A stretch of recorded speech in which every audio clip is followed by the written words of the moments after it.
Okay, so let's get into these gates of the 52. I'm always talking about this gate, but today, all of these other gates are the gates that I'm going to be talking about. Out of all of these, the 3 and the 5 are literally the most chaotic of the sitting still and understanding. Um, these gates are like the extremely active of being still. You know what I'm saying? It's that the 5th gate. It's that person that has to watch and wait for action. So they're not really sitting in their environment or taking in the environment most of the time. They're literally waiting to act. They act a lot like a gate 21 in the ego, right? They act like that a lot, and often it can cause misunderstandings because of the fact that both of those gates are so incredibly similar. One acts out of the ego and is appreciated for it, and the other is just doing things just to be doing things, just to be acting. And that's like my issue with the gate with the line 5. It's an extremely chaotic guide, right? It's the guardian. It's definitely the guardian that has to learn that it's doing a lot, right? And it's weird that it's watching, and this can be performed in very strange. This is like a very strange behavior for me. Is at 52.5. It's like how can I turn a very peaceful act into something that went off the walls wild? You know what I'm saying? That's how I feel about the gate 52.5. Very hectic, very chaotic. Stillness. Like I'm being still in order to create chaos later. I'm being still in order to create chaos later. So this is a very difficult gate, especially to go ahead and get to the city of peace, and to get to restraint, and to get to that gift of restraint. Other than that though, we do have being resigned, which is basically the trial and error, right? The trial and error line of whether or not I'm going to continue to fall into things.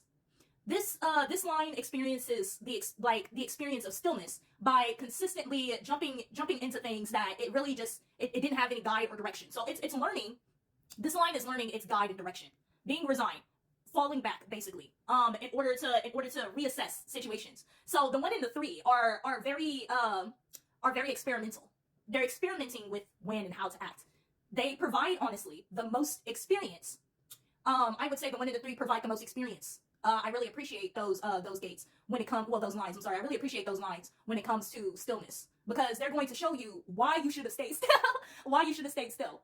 They are going to firsthand give you the consequence of the action of always wanting to be in somebody else, of being in other people's business, or always wanting to do when you need to sit down, when you need to be sitting down and resting. These 2 gates often ignore sitting down and resting, and firsthand show you the consequences, you know, of not doing that. I love the 2nd line. The 2nd and the 6th line are extremely penny pals. With the 2nd line with being still and knowing. So it's a lot like coming through all of these. And the 2nd line is that gift, is that innate gift of having already experienced the investigation of pause before acting. Of what's the point? What's the point of waiting before I react? Let's just have a lot of acting and then find out that way. The 2nd line innately has already found out that way. Has already found out that way in spirit. So most of the time, it's just it still has its moments, right? Where it's like, what's the point of pausing before acting? But most of the time, it already knows, right? It already knows about just relaxing. It listens, right? This is the 2nd line is like that first draw, right, of the 6th line, where it's just like really listening to that inner intuition and that inner spirit of pause. You know, you give the pause in the gift, right? You give the pause more thought. So the 2nd line is an incredibly reluctant line. It's an incredibly reluctant line. So it doesn't necessarily, it takes a while for it to act. So with the 2nd line, we love you, but you don't act enough. Because of the spirit of the 2nd line and all the experience it's had, it often sits down and reads and thinks way so much to where it misses its opportunities, right? The 2nd line typically misses its opportunities. Because of being still and waiting. Because of the knowing, right? Because the knowing can cause you to miss out on things as well that actually could have been beneficial, right? So it's a balance. It's a balance, right? And the 2nd line is still balancing. It's still growing. It has too much of the gift of restraint. And still hasn't reached its peaceful stillness. Still hasn't reached its divine matrix, right? It's still stressed. It's like it's 2 parts. It's the shadow and the gift. It is stressed and restraining. But yeah, so then we move on to the 4th line of keeping still. So we love the 4th line of keeping still. It is the yoga master. It is the opportunist, right? As 4th lines usually are the opportunist.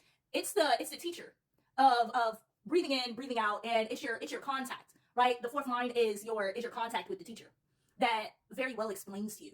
The importance of the breath, the importance of restraint, the importance of it probably won't teach you, right, the importance of stress. It will teach you how to stay far away from stress.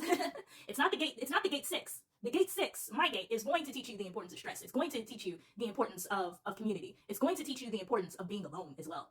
Whereas the 4th line is more so very community oriented. It won't teach you the importance of finding meaning in the stillness, of finding meaning in health, finding the meaning to these things, of being undriven and purposeless. The master, basically, of both the city and the shadow.